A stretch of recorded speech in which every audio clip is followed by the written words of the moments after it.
Delia, do you remember the great New Year's Day parties you used to have? I always loved a good New Year's Day party. Everyone was hungover and in need of the hair of the dog, some grounding food, and good friends who were all in the same condition they were. You know, those parties cost a fortune, but it was worth it. It was my way of saying thank you to all my students, clients, and wonderful friends who had been part of my year. New Year's Day parties became a kind of ritual. It could be freezing, sometimes snow still on the ground. I had planned and prepared the menu, sent out invitations well in advance, had the fire going in the wood-burning stove, and the kitchen table groaning with fabulous food. There was always a chili in the crock pot that had been cooking slowly all night, and a platter of cornbread stacked next to it. It was all vegetarian fare. It was a feast and a sight to behold when you walked in off the porch into the warm kitchen, alive with people and those divine smells. You know, ritual is the way humans have always spoken to the unseen. Long before words were written, we lit fires, gathered in circles, told stories, sang, danced, prayed, and repeated sacred gestures so life would remember us and we would remember ourselves. Through ritual, ordinary moments became doorways. And today I want to share the rituals of women who have found their own ways to mark these sacred crossings. Stories of simple practices, deeply held, each one a reminder that the turning of the year is not something we rush through, but something we enter. You're listening to Stories. I'm your host, Delia Quigley, and today I interview myself along with my tribe of wise women. Okay, Delia, so what exactly is a ritual? A ritual is something we do on purpose. It's an action we return to with presence to mark change or honor what matters, and really to remember who we are as humans. It requires only your presence. Now, it can be as simple as lighting a candle each January, or returning to the same place year after year, or burning your written intentions beneath a full moon. In many religions, rituals mark important events in one's life, such as a baptism or wedding or receiving First Communion. What transforms an action into a ritual is the intention you carry in your body and the reverence held in your heart. You know, Delia, I think rituals are also a time to remember where you came from and where you want to go. Now, that's a good point. It's kind of a digesting of the memory of the past and then putting it to bed. It's just putting it to sleep, saying, okay, we're done. Thanks for the memory. It's made me who I am. But most of all, I think what's really powerful about rituals and the memories they carry is they allow you to remember how you've grown from year to year. Ha! Despite all your broken promises and resolutions. Of course, the Sufi poet Rumi wrote this poem just for the occasion such as this. Come, come, whoever you are, wanderer, worshiper, lover of leaving, it doesn't matter. Ours is not a caravan of despair. Come, even if you have broken your vow 100 times. Come, come again. Come. I love this poem, and there'll be 1,000 other chances to try again. After 1,000 promises you break. That's the challenge, right? Be impeccable with your word. 1,000 times you'll break your word. Never take anything personally. 1,000 times you'll take it personally. Assume nothing. And 1,000 times and more times you will assume. And then you will think you did your best, and 1,000 times you will fall short for some obscure reason. And that is what life's all about. But now, setting your intention as a ritual is saying, yes, I can do this. I will put my mind to it. I will put all of my 5 bodies behind this intention, and it will be done. Ooh, Delia. Reminds me of the Brady quote. Yes, but that quote's cultivated from many sources. And it goes, where your focus goes, your energy flows, and that's what grows. Okay, Delia, so what did you ask your tribe of women to send you? Oh, yeah. I asked each woman to text me her New Year's ritual.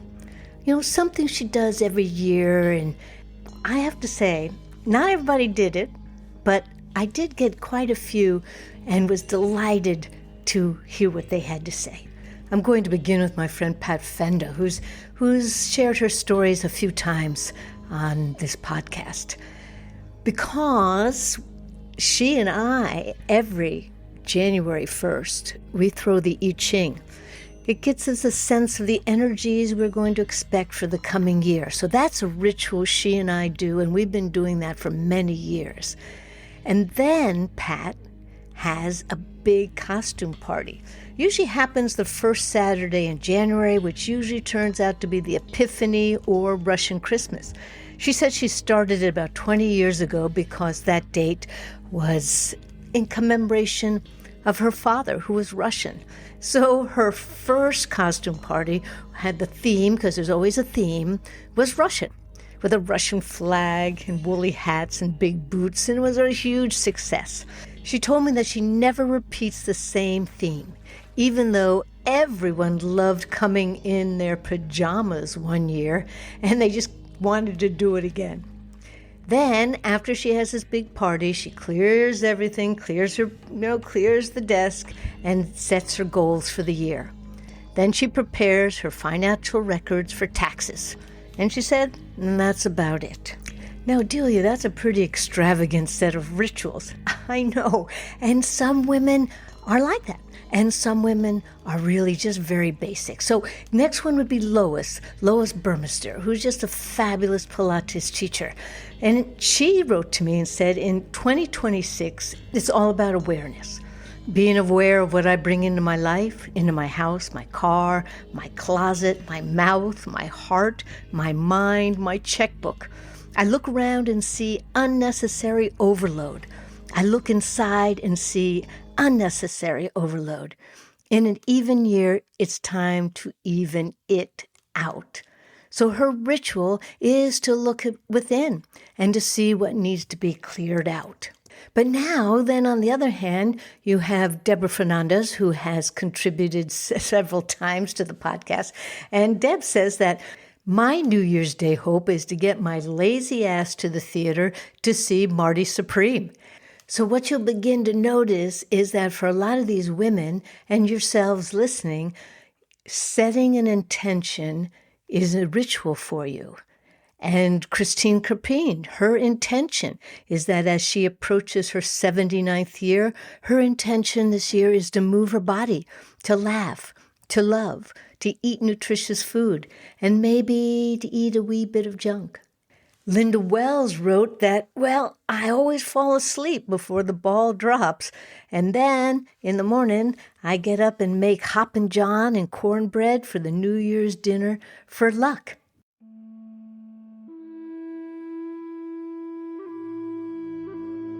Delia, did you hear from Andrea Beeman? I did, and so have most of you here on Stories Podcast. So she texted me to say that one of my favorite New Year's rituals is to write down all the successes I had during the previous year, any wins, big or small, so I can go into the new year feeling accomplished and successful rather than feeling defeated and like I failed. Examples: instead of I gained 5 pounds in 2025, I say I began a muscle building routine. Instead of I made less money in 2025, I gained new followers and continued building my community. And the biggest success, I remained grounded, happy, and hopeful even when the world seemed like it was falling apart. Nice one, Andrea. Thank you very much.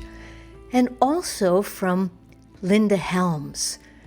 She wrote to me that I think my most important one is I always pick a word after meditation as my North Star for the year. I did a solstice questionnaire meditation this year, which I found profound and very helpful. It brought me into the new year. I always try to do a morning meditation focused on letting go and moving forward for the new year. And of course, as in many traditions, eating your favorite foods on New Year's Day is important, and I, of course, do that very well. I think that sums up my rituals, and of course, I always entertain new ones and allow for spontaneity within all of that. This year will be lots of music, sound bowls, and laughter. Oh, here's one by Denise K. Denise says that many years ago, my mother would tell me to put coins in my pocket for prosperity on New Year's Eve, bringing in the new year with abundance. For a while, my friends and I would write things down that we wanted to get rid of for the new year. Then at midnight, we would throw it in the fire to let those burn away. I've done years of resolutions: lose weight, exercise more, eat healthier, meditate daily. For at least the last 10 or more years, I decided the hardest thing is to have no rituals or resolutions at all for the new year. First, I can't stay up till midnight anymore. And second, all is good. Actually, all is great. I try to do all of my rituals most days, but not always. I have resolutions all the time and don't always keep them. The disappointment of not being able to keep doing what I try to start is a waste of my energy. So each day is a new day, not a year. All I can do is try to be the best me each and every day. Well, that's very inspiring. Thank you for those words of wisdom, Denise K.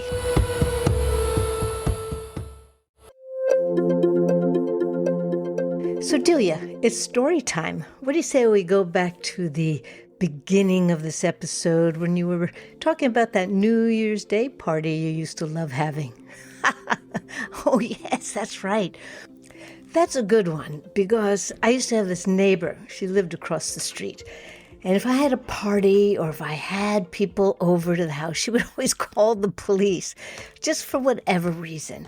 And on this New Year's Day, she did. She called the police because someone had parked in front of her mailbox. And one of my guests was a beautiful young woman who had arrived still wearing her gorgeous green silk gown from the night before. So I asked her to answer the door and charm the police officer while I took the lasagna out of the oven and got it set up for my guests. When I got to the door, the police officer, who was young and handsome, was blushing and tongue-tied, but he rallied to inform me that the grumpy old woman across the street had lodged a complaint about all the cars parked on the back country road where there was never any traffic. Then, suddenly down the stairs walks this small white-haired nun and announces to the officer that the cocaine was upstairs if he wanted to try some. Get out of here. No, the three of us stood there in shock before all of us just dissolving into laughter. Now that was a good party.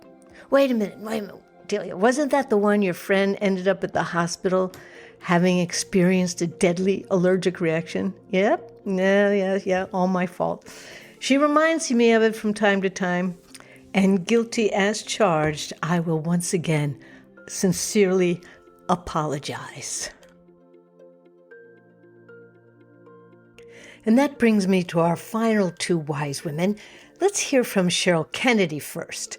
She says that, like everyone, I do try to make lifestyle choices that may have gotten off track due to life.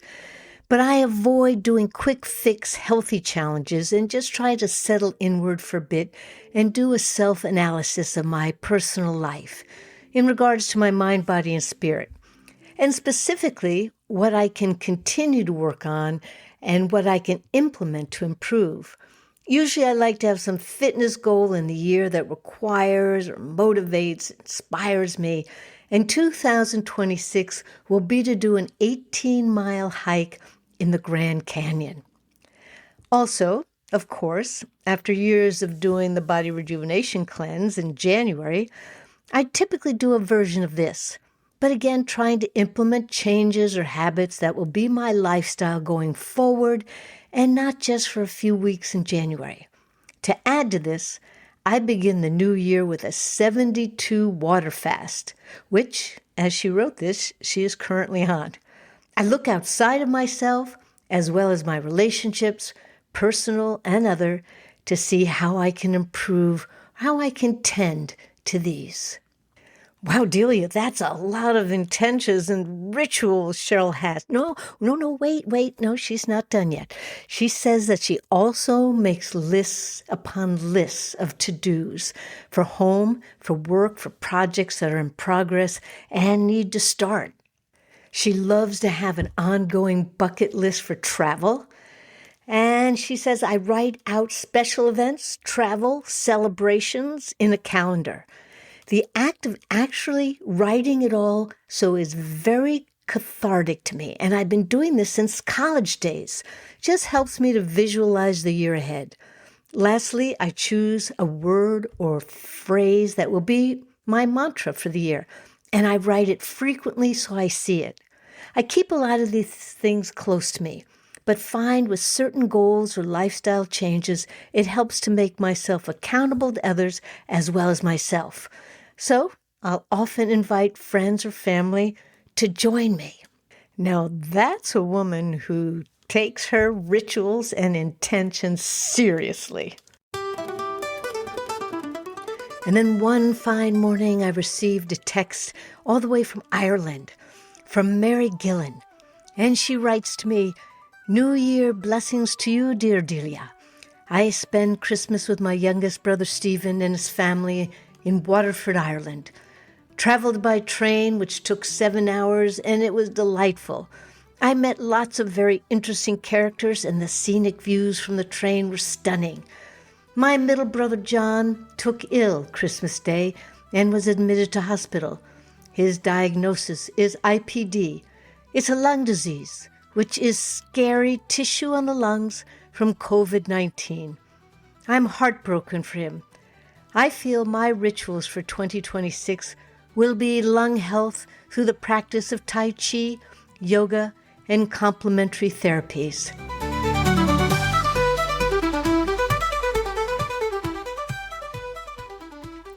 So Delia, that's quite a list of rituals. Okay, so what do you do each year? That's a good question, because I love starting things from the beginning. In the past, if I was starting a diet, it was always on a Monday, which I could then track through the week. For New Year's, I make a list of my accomplishments, even the simple ones. At the end of the year, I sit down with my copy of Ginny Ditzler's Your Best Year Yet. So all I need is a blank page, and I begin my yearly ritual. I don't at first write out my goals. Instead, I start by listing what I said, my accomplishments, and some years the list is longer than others. They don't have to just be big achievements either, because it's really the simple, the steady actions where I showed up for my life. I cooked my own meals. I practiced yoga each morning. I took myself outside into the woods, along the water. I wrote consistently. I practiced kindness. I kept my camera busy, and I rested my body when needed. What's interesting is as my list grows, I experience a shift in the awareness of how my life unfolded. What began as a practical exercise became an acknowledgement, a kind of homage really to myself, to the woman who made the most of 365 days. Okay, so my year did not pass in a vacuum. It was filled with mornings and afternoons and meals and then evenings and choices I made and ones I avoided making. The moments of effort, of doubt, of anger. The ones of surrender and patience. The ones of uncertainty. Most of all, the joy and the laughter I shared with my friends and with others. Looking over the list, I can see the rhythms of each season, the sudden changes that threw me a curveball, threw me off my balance, the guidance that prayer brought me, the profound stillness of my meditation practice.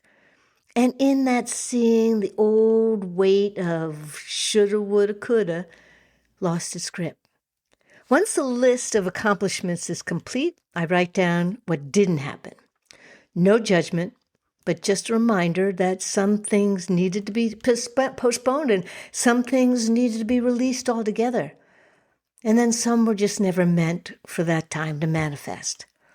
I really love how this practice frees me. It frees me up of the past, clears the emotional residue of the year, so I don't carry it forward as regret or self-criticism. I highly recommend you try it for yourself.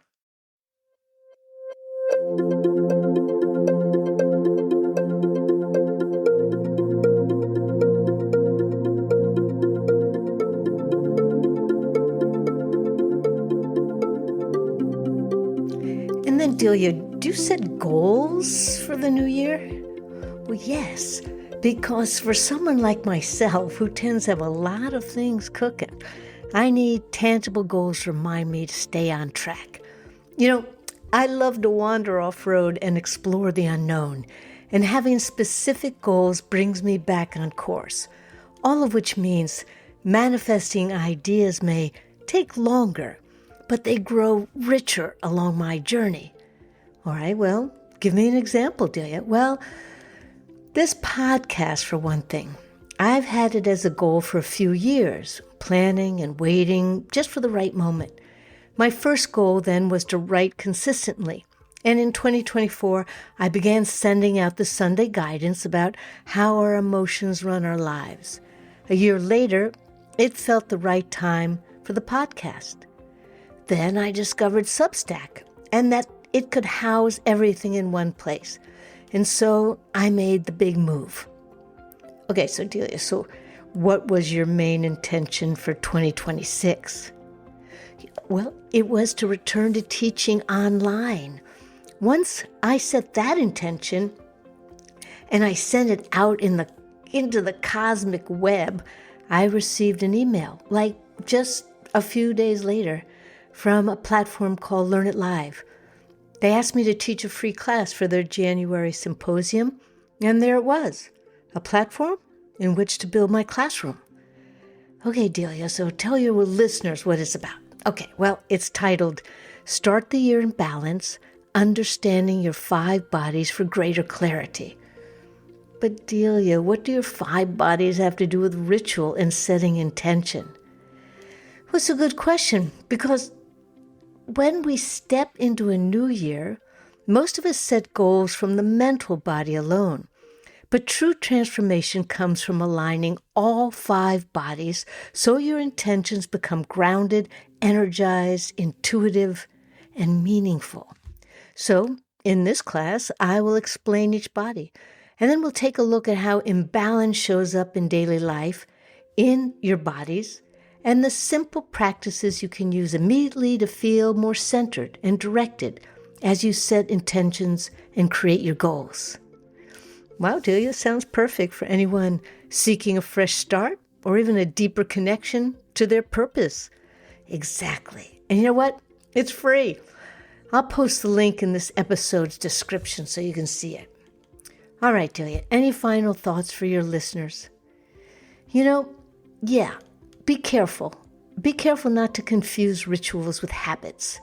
Just because you repeat an action over and over doesn't mean it's a sacred act. Unless, of course, you choose to make it so, with mindfulness and awareness.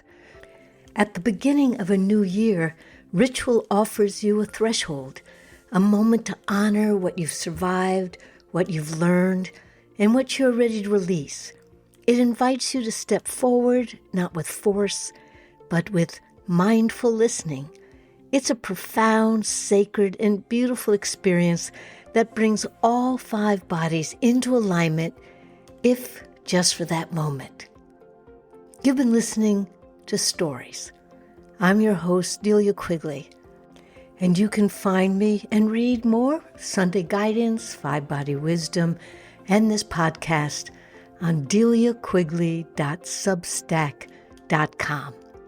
Thanks so much for listening. Until next time.